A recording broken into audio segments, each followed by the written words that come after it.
viramos a editoria do gás natural, nós vamos para energia solar. Falar do futuro da energia solar, dos desafios e da oportunidade. Para participar desse quinto painel, eu convido ao palco Mário Badiola, superintendente de energia elétrica da Cenemar, que vai ser o mediador desse painel, que vai ter entre os palestrantes Charles Vieira de Mello, consultor técnico da Superintendência de Geração de Energia da EPE, Empresa de Pesquisa Energética, Augusto César Cabral, head de manutenção especializada da Enel, Gabriel Dufles, especialista em desenvolvimento de negócios e estratégia de inovação na GNA, Gás Natural Açul, Vitor Ribeiro, consultor estratégico da Ticos Energia. É melhor.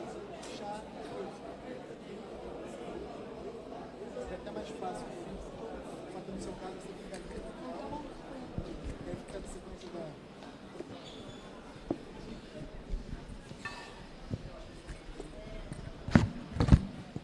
Alô? Boa tarde a todos.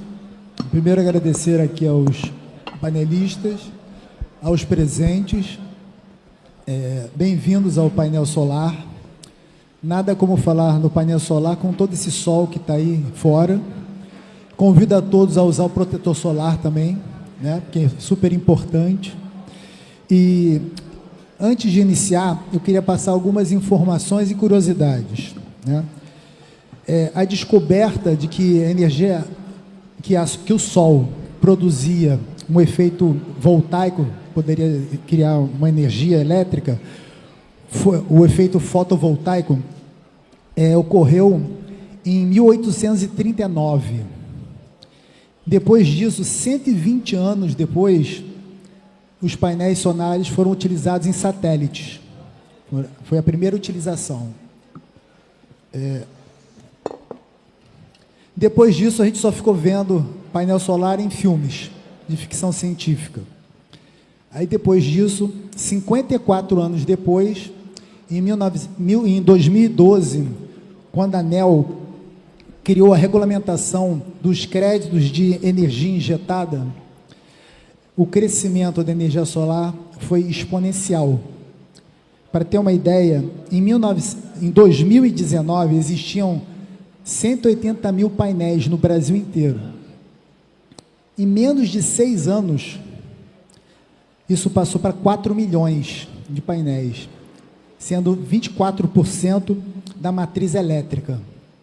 Então, a gente tem uma rede de mais de 120 anos, acostumada com uma geração centralizada, em que em 6 anos tem 24% dessa matriz com uma geração intermitente e crescendo de forma espontânea. Então, isso está gerando algumas questões que a gente tem que se preocupar, né?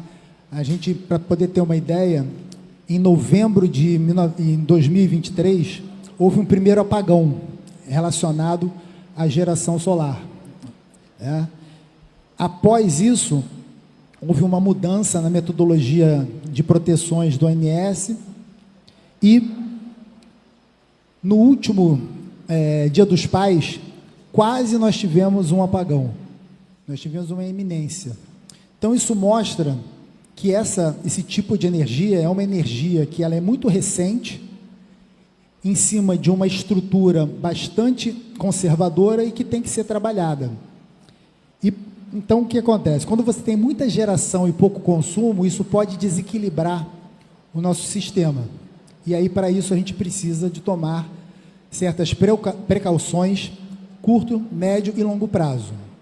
E para isso nós temos aqui especialistas do setor para poder entender como que a gente tem que avançar com a energia solar, que é super importante para poder ter uma matriz limpa, né? Crescer de forma segura. Então, nós vamos conversar aqui hoje com Charles Vieira de Mello, que trabalha na empresa de pesquisa energética, um especialista. Ele vai falar do planejamento de médio e longo prazo.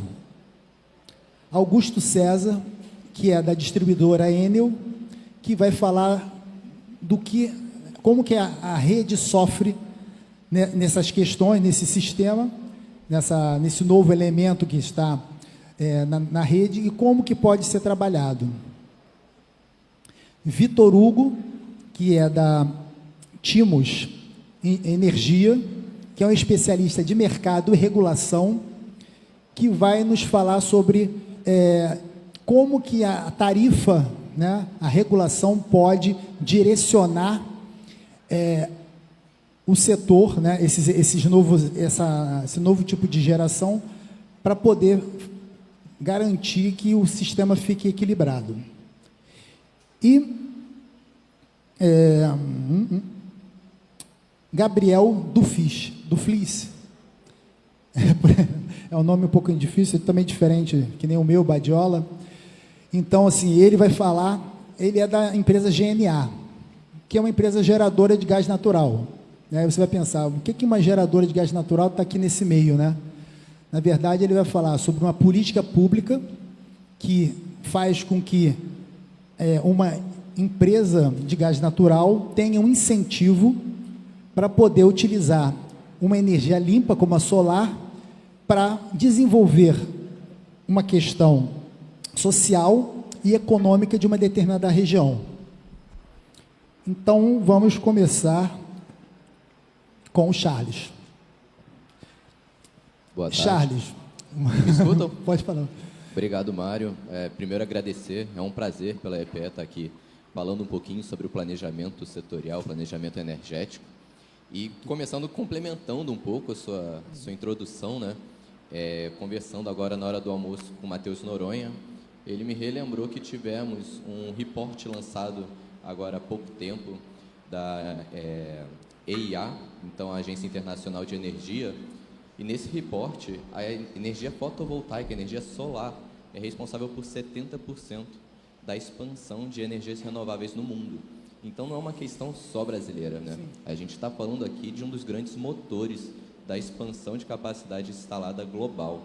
E aí, para nós da EPE, é uma honra falar sobre o planejamento e como a gente vê a entrada dessa fonte. Okay. E aí, falando só um pouquinho sobre o que é o planejamento, né? A gente tem o ONS, que acredito que muitos conheçam, e o ONS ele olha para questões operativas de curto prazo. Então, eles conseguem fazer o planejamento da operação, o que a gente tem no sistema. Só que quando a gente começa a pensar em setor elétrico, a gente tem prazos relativamente longos para as coisas acontecerem. Uma linha de transmissão demora 7 anos, vamos dizer 8 anos. Uma usina a gás, como a GNA, né, tem 2 térmicas a gás, demora também um prazo mais longo. Então, a gente tem que começar a planejar esse setor. E as fontes renováveis, elas vieram alterando um pouco essa dinâmica, né? Elas conseguem ter prazos de implantação muito rápidos e a gente começa a ver esse crescimento exponencial, como foi mencionado, que altera um pouco essa dinâmica. E aí, como que a gente faz, então, para conseguir planejar e estruturar tudo isso? A gente tem na EPE, a partir de diretrizes do Ministério, nós somos uma empresa pública vinculada ao Ministério de Minas e Energia, e a gente tem alguns produtos que fazem esse planejamento. Então, a gente tem diretrizes do Ministério e, a partir deles, a gente tem um plano decenal de expansão. E aí a gente consegue, como se fosse um nutricionista que fala para um paciente qual seria um cardápio que ele deveria seguir para conseguir manter sua saúde. E aí, nesse sentido, dentro do PDE, a gente olha nos próximos 10 anos. É um produto recorrente que a gente toda hora tem que refazer, reolhar, porque vai alterando as condições de contorno. A gente tem tecnologias que ficam mais baratas, tecnologias que ficam um pouco mais caras, atrasos, antecipações. E a fotovoltaica, então, ela entra nessa consultoria como uma fonte candidata para essa expansão. E aí a gente conseguir suprir, né, com energia que tem uma modicidade tarifária, então uma energia barata, mas também tem a segurança para o sistema, que é essencial. Como foi mencionado, né, a gente tem, caso a gente não se atente para esse tipo de questão, a gente pode sofrer por apagões.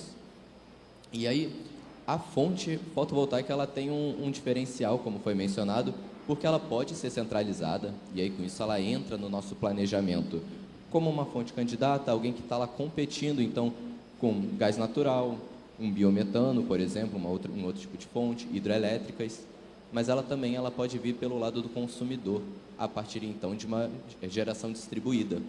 E esse tipo de fonte distribuída, não é uma fonte que a gente coloque como um candidato à expansão. Ela não é uma decisão de investimento, então, do governo, que indique algum tipo de política, ela não é algo que vá para leilão, para um mercado livre. Ela realmente é o interesse do consumidor em fazer essa expansão. E aí, para isso, a gente, então, tem que inverter um pouco essa lógica, e é super importante a gente ver pelo lado do consumidor. Então, a gente tem, no planejamento, alguns modelos específicos para isso.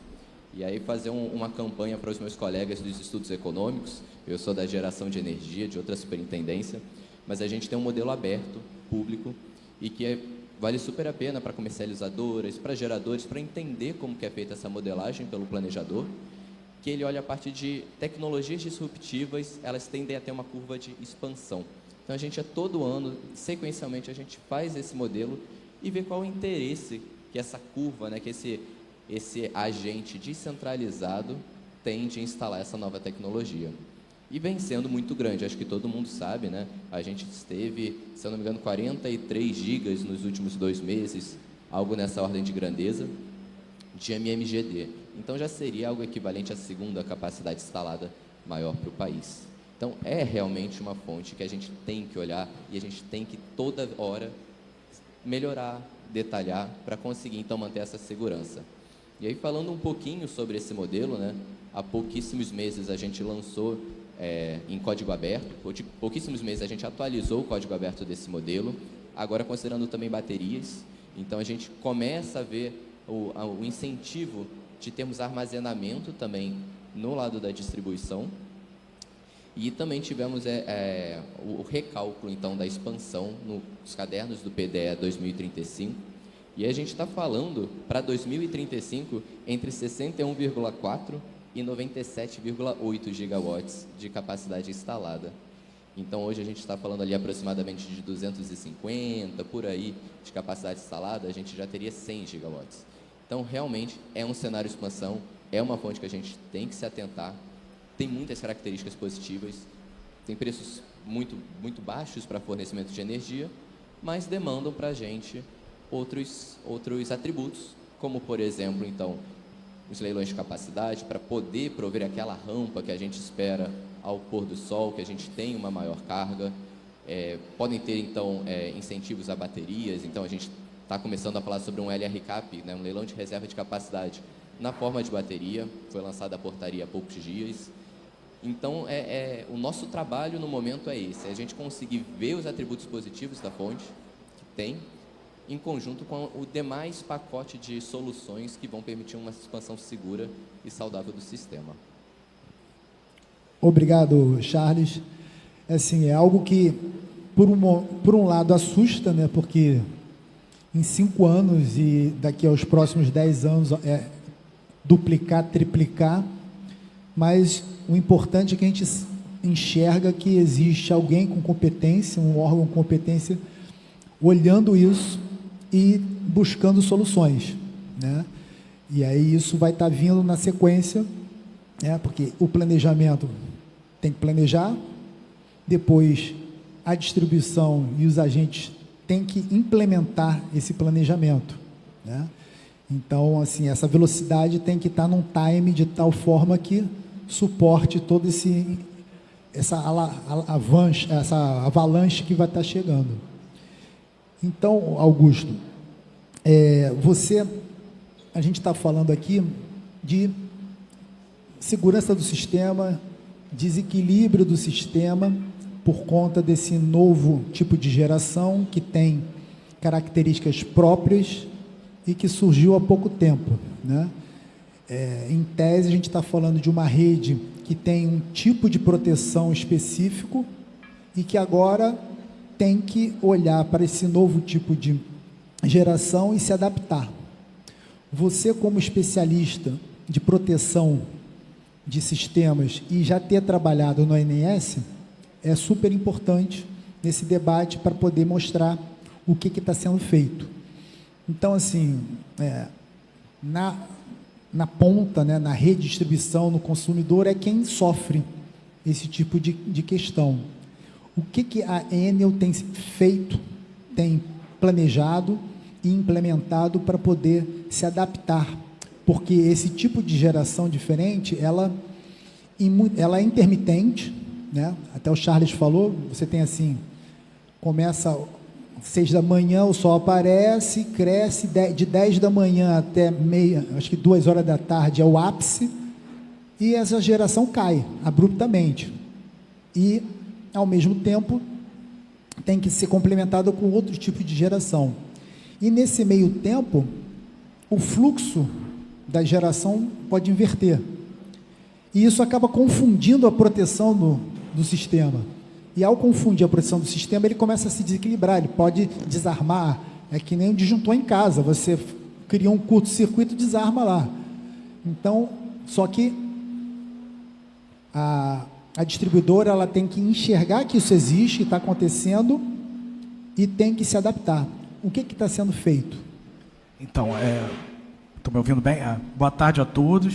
Agradeço, primeiramente, o convite, Badiola, em nome da Enel, de trazer esse tema tão relevante para a sociedade, a meu ver, né?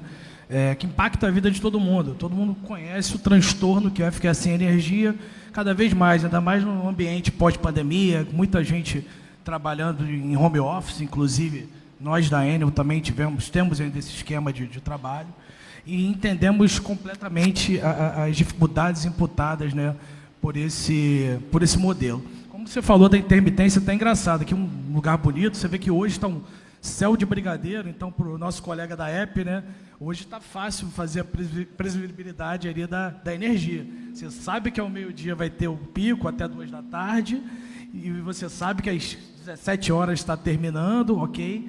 Só que não é assim todo dia, né? A gente tem as nuvens que passam, e isso exige uma mudança de fluxo, principalmente em regiões mais remotas do estado, com menos carga nela, como a Enel, né, tem a concessão do estado do Rio inteiro. A gente tem fora a cidade do Rio e Friburgo, né?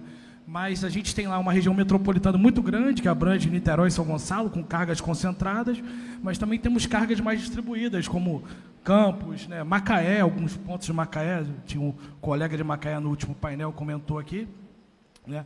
Então, assim, o que a Enel tem feito? Respondendo agora efetivamente sua pergunta. A Enel já está muito preocupada, nós somos muito preocupados com o quesito proteção, com essas divergências e com essa dinâmica do sistema solar, e fazendo benchmark com outras empresas e muito trabalho com a ANS também, em conjunto, a gente viu o seguinte, que a solução está, na verdade, no investimento maciço, né, em tecnologia, em digitalização e automação da rede. E com foco no que um termo que todo mundo já ouviu falar, mesmo não sendo especialista no tema, que são as smart grids, as redes inteligentes. Trazendo o que o Badiola trouxe muito bem, né? Redes centenárias que temos nas empresas, não só na Enel, Light, as outras demais distribuidoras, trazendo redes consagradas e tendo que mudar toda a filosofia com menor custo, né? Custo-eficiência maior para trazer confiabilidade, segurança e qualidade do fornecimento para os clientes. Todo esse investimento, na verdade, em redes inteligentes está baseado em 3 pilares básicos, né, hoje, que com o avanço tecnológico está permitindo e barateando também algumas soluções, né, que são, na verdade, a observabilidade em tempo real, monitoramento em tempo real, a automação da rede, que permitem a flexibilidade e que eu vou explicar um pouquinho mais para vocês, vou tentar ser mais breve, que eu já estou perdendo meu tempo aqui, gastando demais meu tempo. O monitoramento em tempo real incide no seguinte, há 2 décadas mais ou menos, todas as empresas distribuidoras começaram a automatizar suas subestações, suas entradas de energia. Chega a linha de transmissão, você abaixa a tensão para distribuí-la, né? Então, a Enel já tem 133 subestações totalmente automatizadas há 2 décadas, pelo menos. Isso não é o problema. Hoje, o problema não, vamos dizer, a dificuldade imputada pela geração solar, que é um caminho que não vai ter volta, realmente, é muito rentável, é bom para o meio ambiente, é bom para todos, mas exige essas adaptações, vamos dizer assim, da empresa. Ele traz o seguinte: hoje a gente não basta para a concessionária olhar para a ponta, lá para a subestação, para a saída. A gente precisa conhecer o meio da rede, dos alimentadores, que a gente chama dos circuitos, que chegam na casa e nas empresas dos clientes, e também na ponta. Então a Enel tem investido na substituição dos medidores padrão, convencionais, por smart meters, medidores inteligentes, que trazem embarcado neles a tecnologia de comunicação, aquisitando dados em tempo real com a frequência alta de tensões, correntes, frequências, alimentando um banco de dados no nosso COS, que fica ali no prédio do Aqua, edifício Aqua, do lado da roda gigante, ali na zona portuária. Então, ali nessa central, né, com esse investimento nos smart meters, em equipamentos sensores de rede, que são religadores telecomandados e chaves telecomandadas, equipamentos que fazem a disrupção e a reconexão do sistema e também informam, também aquisitam dados de corrente, tensão, dados elétricos, importantes para alimentar o segundo pilar que eu comentei, né, que seria o pilar da automação. Dentro do pilar automação, com todos esses dados que a gente está concatenando, que a tecnologia está permitindo a gente aquisitar, existem os ADMS, que são Advanced Diagnosis Management Systems, sistemas de gerenciamento da rede de distribuição, em tese. Eles pegam todos esses dados aquisitados e usam para diversas finalidades. Como o meu ponto de vista aqui, vou falar mais de proteção de sistemas elétricos, né? O uso básico, que na verdade já é o estado da arte hoje, na Enel, dessa flexibilidade operativa, está no self-healing e no restabelecimento rápido, de localização de faltas. Vou dar um exemplo rápido. Como é que era há 5 anos atrás? Tem um desarme no circuito de vocês, todo mundo fica revoltado, começa a ligar lá para a concessionária. Em tempo real, o operador, o homem, o ser humano, pegava alguns dados de correntes e tensões, fazia uma avaliação que já tinha algumas manobras pré-determinadas e escolhia melhor com o senso lógico dele, com aquela criticidade e poucas informações que ele tinha à época. Isso casa de minutos. Hoje, em segundos, esses ADMS, os sistemas que estão integrados ao sistema supervisório da Enel, ele faz a leitura dos smart meters que pegam ali a injeção e o consumo dos equipamentos previamente ao desarme, tanto dos sensores, religadores e chaves telecomandadas, e decide qual é o melhor trecho a ser isolado. Então, indicam mais rapidamente o ponto de falta, já acionando a equipe de manutenção que vai ter que buscar o defeito para corrigi-lo, impactando o mínimo de clientes possível, permitindo assim o avanço em qualidade, tecnologia e confiabilidade da rede.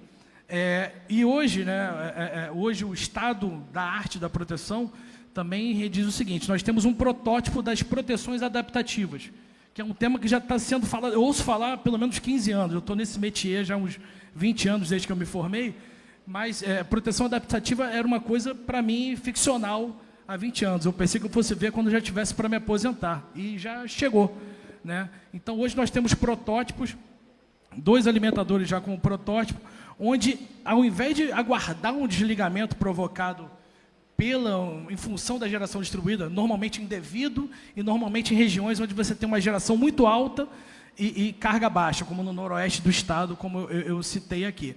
Com isso, depois de algumas definições de parâmetros pelos engenheiros de estudos de proteção que trabalham conosco, o sistema faz em tempo real, ele vai toda hora aquisitando os dados e vendo, opa, a geração desceu demais nesse ponto, a carga está elevada, então tenho que aumentar o ajuste daquele equipamento para impedir um desligamento indevido. Isso já está sendo, não é mais um ficcional, já é uma realidade, ainda está como protótipo, não aplicamos massivamente, como o self-healing, que já está aplicado em 85% dos alimentadores da Enel Rio, mas eu acredito que é o futuro aí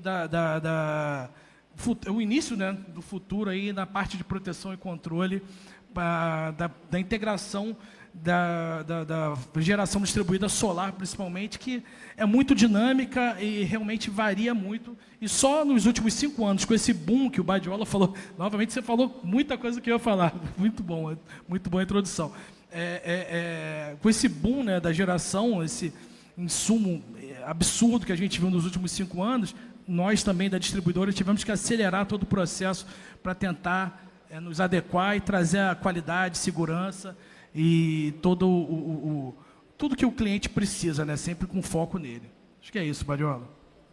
Ok, Augusto, obrigado. Realmente, o que é necessário é tecnologia, investimento. A solução é conhecida, né? E, como eu falei, tem que ser executada, né? E aí nós vamos para um outro lado, conversando aqui com o Vitor, um especialista de mercado e regulação, e que eu tenho o prazer de reencontrar depois de sei lá quantos anos. Ele trabalhou comigo na Serge em 1997, trabalhamos juntos, e para mim foi uma satisfação imensa ver a trajetória dele. Ele trabalhou na Serge, depois passou para Furnas, depois para Light, depois uma carreira impressionante. Então, o que se fala aqui, né? É necessário investimento, né? Só que investimento, ele não vem sozinho, o investimento não vem à toa, ele vem atrás de um retorno.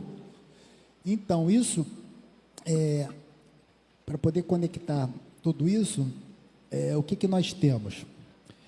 No passado, né, voltando um pouquinho, a energia solar, ela teve esse boom exatamente por um retorno, né? A regulação, ela deu um sinal positivo, forte, que veio com essa indústria e inundou o mundo e o país de energia solar, né? Através de um sinal forte que está sendo agora trabalhado através da ANEEL, e está sendo questionado e tudo mais. Então, o que acontece? Investimento só vem atrás de retorno. Retorno é tarifa. Então, assim, em 1980, havia um problema que é inverso do de hoje. Naquela época, havia um consumo muito grande na ponta. E esse consumo na ponta, ele fazia com que as concessionárias tivessem que investir cada vez mais, por conta de 2 horas. Ela tinha que fazer um investimento muito grande para poder suportar 2 horas, que era o momento que todo mundo consumia ao mesmo tempo. Então, em 1980, né, era DINAI, né? Era o DINAI, nem era ANEEL. O DINAI fez o quê? Criou a tarifa oro-sazonal. Essa tarifa oro-sazonal, o objetivo dela foi de inibir o consumo nesse período, na ponta, né? E deu super certo, né? A partir daí as concessionárias desafogaram e tudo mais. Então, assim, fazendo esse paralelo, será que não se poderia ser feito uma tarifa solar onde houvesse uma inibição da geração de energia nesse período, que é um período crítico, e incentivar a geração em outros períodos? Então, com isso, como é que eu vou fazer? Você tem uma energia que está sendo gerada, e aí você coloca, exemplo, você cria uma tarifa que fica interessante se colocar baterias para consumir essa energia nesse período.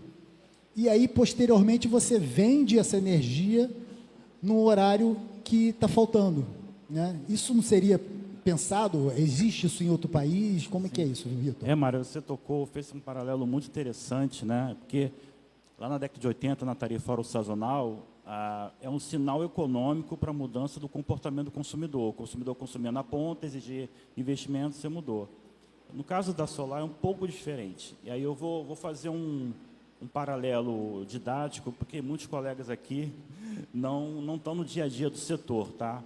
Todo o setor econômico, ele responde a incentivos, tá? Então, no passado, em 2006, foi dado um incentivo, que é um subsídio para micro e mini geração. Então, todo o setor se mobilizou, né? Todos se colocaram micro e mini geração, gerou muito emprego, muita atividade econômica. Mas aí a rede elétrica é um ativo, como o Mário falou, é um ativo que foi concebido, né, há 100 anos atrás, os equipamentos é todo baseado, vindo da energia de fontes centralizadas, de hidrelétricas. No momento que coloca micro e mini geração, isso inverte o fluxo, né, passa a mudar. Então, toda aquela questão que o colega falou, as proteções, os transformadores, eles foram concebidos no momento em que a geração centralizada chegava até o consumidor. Então, vou fazer um paralelo para ilustrar essa pergunta que o Mário fez. Suponha que o setor elétrico seja uma montanha-russa. E os carrinhos dessa montanha-russa é a eólica e a solar. Aí o que acontece? A eólica solar, quando ela entra no sistema, ela demanda uma contrapartida de outras fontes. Por quê? A eólica solar, ela fornece energia, mas ela não fornece os outros atributos que a rede elétrica precisa para funcionar bem. E aí, sem entrar no mérito, mas assim, potência reativa, serviços ancilares, né, etc. Quando entra muito micromigeração distribuída, ela desloca outras fontes, e essas outras fontes fazia a manutenção do sistema para que o sistema funcionasse bem. Nesse exemplo da montanha-russa, entrou muitos carrinhos, né, e começou a demandar dessa montanha-russa. E esses muitos carrinhos desalinhou ali os trilhos, né? Então, na questão do sinal econômico, como é que seria na rede elétrica? Você precisa de observabilidade, ou seja, tem que ter alguém observando os trilhos que estão desalinhados devido ao excesso de carrinhos.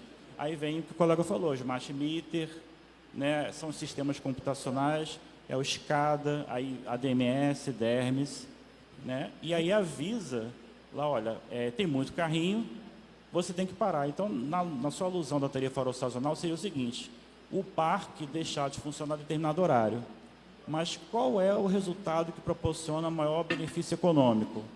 É você aumentar a observação do sistema e fazer o seguinte: você fazer a manutenção do trilho, alinhar ele. Como que seria isso para o setor elétrico?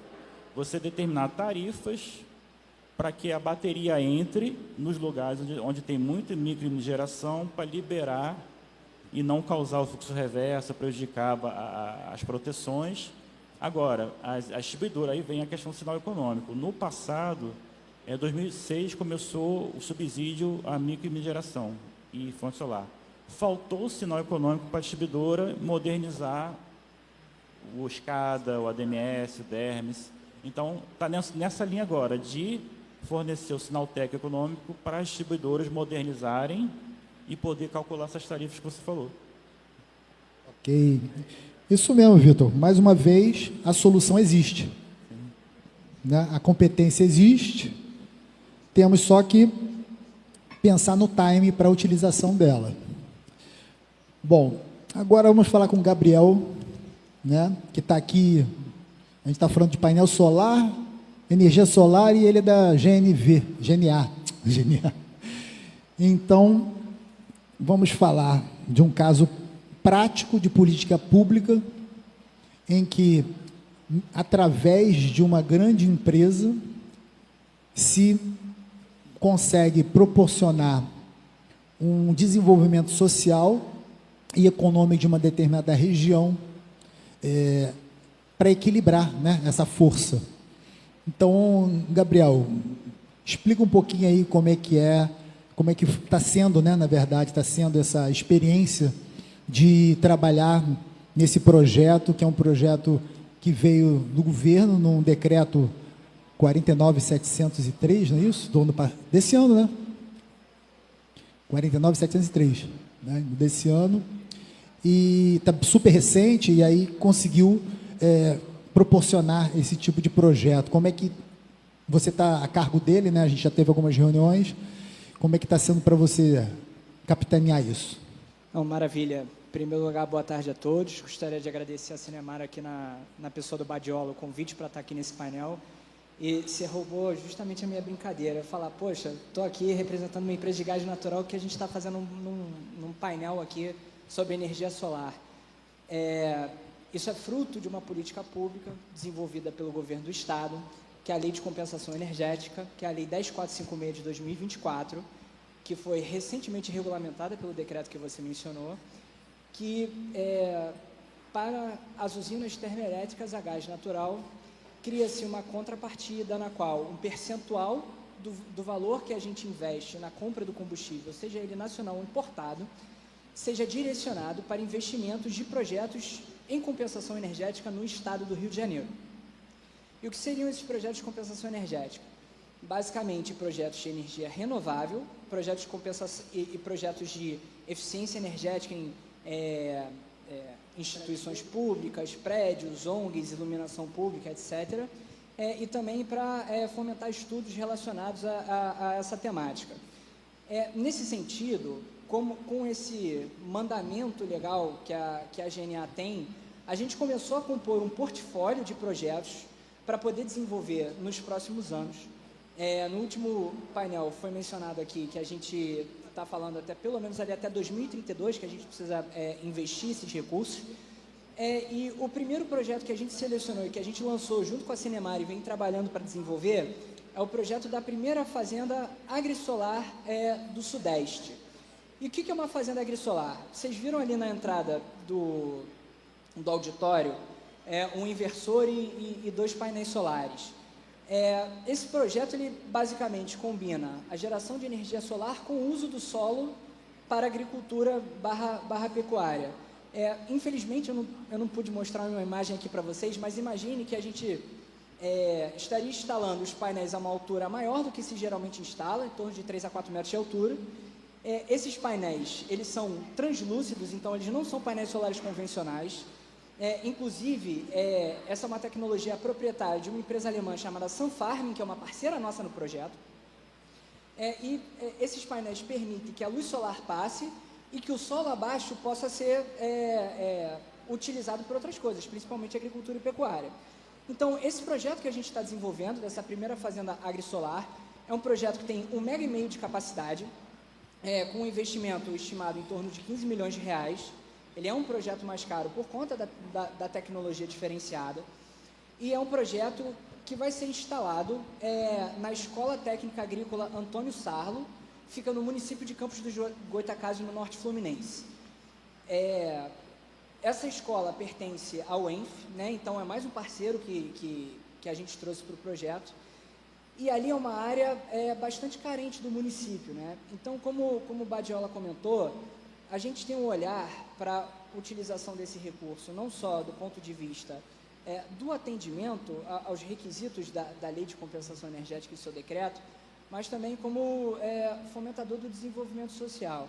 Então, o que a gente pensou em sendo uma área carente ali no retorno, a gente, junto desse projeto agrissolar, a gente vai instalar um centro de ensino e pesquisa, também em parceria com a UENF, lá com a Escola Técnica Agrícola, e com a Sunfarming também, que eles estão interessados nisso. E o objetivo é prover capacitação e oportunidade para as comunidades carentes ao redor.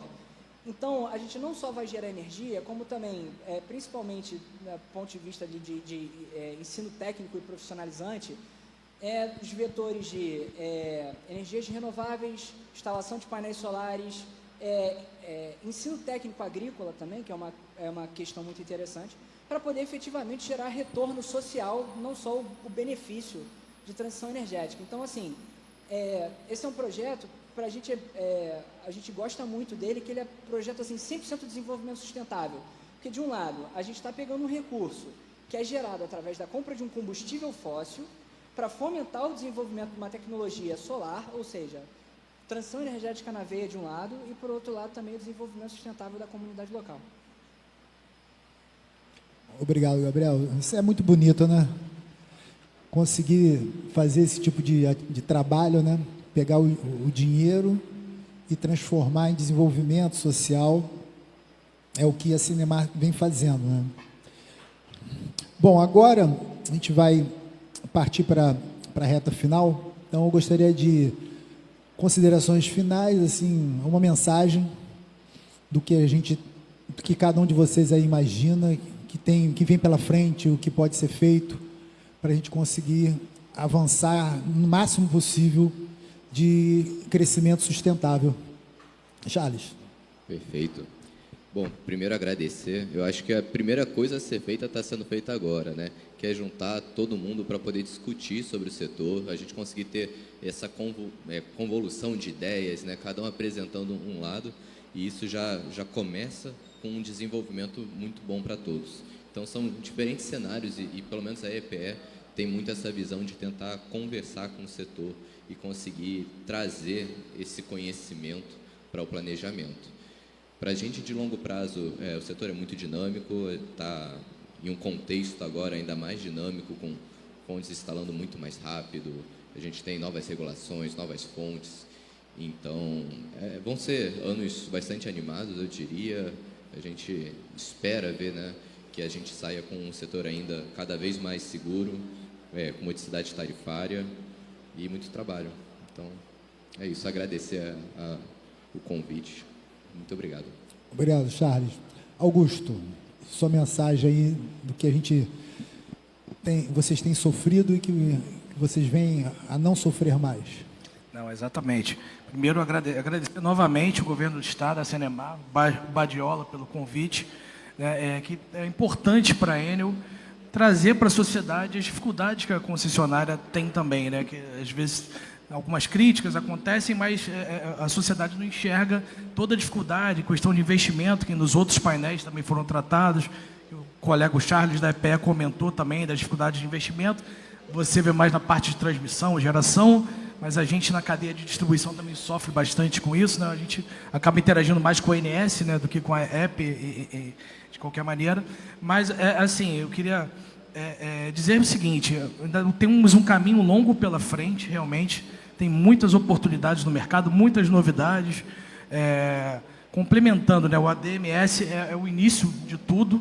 Ele tem o sistema inteligente, né, integrado das redes inteligentes, permite uma infinidade de soluções que vão ser complementadas a longo prazo e já estão sendo implementadas a curto, mas tem coisas inimagináveis que vão ser alcançadas a longo prazo, como, por exemplo, a orosazonalidade no cliente grupo B, ou a questão da geração distribuída, como controlá-la, né? E em vista disso, a Enel, eu acabei não comentando, mas em paralelo a gente já também está trabalhando junto com a ANS e com demais distribuidores no que a gente chama de smart inverters, inversores inteligentes, junto aos fabricantes, o Viaveg lá fora, tem a Sungrow e outros fabricantes, que já as concessionárias estão preocupadas, e o ANS também, em permitir, né, imputar nesses equipamentos um controle de tensão. Desculpa estar sendo muito técnico, eu sei que não é o dia a dia da maioria aqui, mas no final das contas leva um impacto a todos vocês, que é uma sobretensão na rede que pode ser mitigada com pouco investimento, sem a necessidade de BES, de introdução de bancos ou de uma solução até mais crítica de inversores, né, que são soluções mais caras, que já estão sendo computadas, e também só ligar o radar, porque todas as distribuidoras que estão trabalhando com a DMS, com a Smart Grid, estão preocupadas também com cibersegurança. Até hoje, acho que a gente está indo no caminho certo, não tivemos nenhuma ocorrência na Enel Mundo, né? Não só na Enel Rio, Brasil e São Paulo e Ceará, que temos a distribuição da Enel também, mas no mundo não observamos. Mas é uma peculiaridade, era um tema, como eu falei, há 20 anos atrás, quando eu me formei, eu não imaginava que está tão ligado a redes, né, a protocolos como eu estou hoje, né? E realmente foi uma mudança muito rápida, muito incisiva, e que para mim é um caminho sem volta. O futuro está aí na digitalização, e me ponho aqui à disposição como representante da Enel, para caso vocês queiram me contactar ou trazer alguma dificuldade, a gente se põe aqui à disposição para tentar mitigar, resolver qualquer problema, qualquer crítica, e também estamos abertos a soluções. Obrigado, Augusto. Vitor, o que você tem de mensagem aí? Acho que o importante é sempre zelar pelo debate técnico, né? Então, em 2019, 2020, eu comentava que estava um crescimento muito rápido, né? E o que aconteceu? Teve um excesso de incentivo para a fonte, mas não teve incentivo de modernização da rede elétrica. Então, quando eu falava isso, parte da indústria falava, você está fazendo lobby para outra fonte. Não, no nosso exemplo didático, eu estou evitando que a montanha-russa colapsasse. Então, aquele exemplo que o colega falou, o blackout do dia 15/8, aquele dia dos pais que quase faltou energia, são exemplos da montanha-russa colapsando pelo excesso de carrinhos. Então, eu falava assim, tem que investir na rede para permitir a continuidade do crescimento da solar. Então, acho que a gente tem que zelar pelo debate técnico e continuar, que o objetivo é permanecer deixando a solar crescer, mas de forma segura. Ok, obrigado, Vitor. Gabriel, sua mensagem. Opa, em primeiro lugar, agradecer de novo a Cinemar aí pela parceria. A gente está dando bastante trabalho para vocês lá, né, para poder fazer os projetos andarem. Bom, a gente estava lá confortável na GNA pensando em termoelétrica, outros negócios de gás natural e essa política pública tirou um pouco a gente da zona do conforto, no sentido de ter que pensar fora do nosso business principal, né? Então, isso tem sido muito interessante para a gente, esse processo. E a gente vem trabalhando, como eu falei, nesse portfólio de projetos. Esse é o primeiro, a gente já tem vários outros aí em vista para implementar ao longo dos próximos anos. É importante mencionar que isso não é exclusivo para a GNA, mas é para as novas usinas também que virão. A gente tem o leilão de reserva de capacidade marcado em março. Haverão novos projetos e gostaríamos que mais alguns da GNA ali também. Então, assim, é uma política pública que permite todo esse desenvolvimento justamente focado também a expansão da capacidade termoelétrica no estado do Rio de Janeiro. E, enfim, fica a mensagem aqui de a gente está gostando muito de trabalhar com isso, olhar não só como uma obrigação, mas também como uma nova linha de negócio. E esperamos que essa parceria seja frutífera ao longo dos próximos anos e que a gente consiga implementar uma grande quantidade de projetos aí. Ok, Gabriel, obrigado. Agradeço a presença de todos, as contribuições foram muito ricas. Eu acredito que todos aqui, pelo menos, saíram com um pouquinho mais de conhecimento do que entraram. Então, mesmo que com alguns detalhes técnicos, mas aí vai ficar na mente. Daqui a pouco vocês descobrem o que significa. E, bom, para o sucesso da energia solar, a gente tem aqui, ficou claro, que tem 4 pilares. Planejamento integrado, é esse novo tipo de geração com uma característica diferente, que é pulverizada e é espontânea, ela tem que estar dentro desse planejamento. Adaptação da rede, que significa ter investimentos, estar atrás de novas tecnologias, de investir até em P&D, né, de coisas diferenciadas que ainda talvez nem existam. A regulação tem que estar atraindo esses investimentos e atraindo não só investimentos na fonte, como o Vitor disse, mas também na própria rede. Então, tem que investir na rede para que ela fique robusta, que ela possa conseguir segurar esses carrinhos, né, que todo mundo quer colocar carrinho, né, mas estão esquecendo que tem uma rede ali, tem um trilho que tem que ter cuidado com ele, né? Então, o importante do que a gente falou aqui é que tem alguém olhando nisso, né? E precisamos de quê? Investimentos a serviço do interesse público. Então, isso a gente está fazendo. Então, assim, os desafios são complexos, as soluções, elas existem. Então, o que a gente precisa é de competência, que a gente tem, e de boa vontade para fazer. Então, é isso. Agradeço a todos. Obrigado pela presença.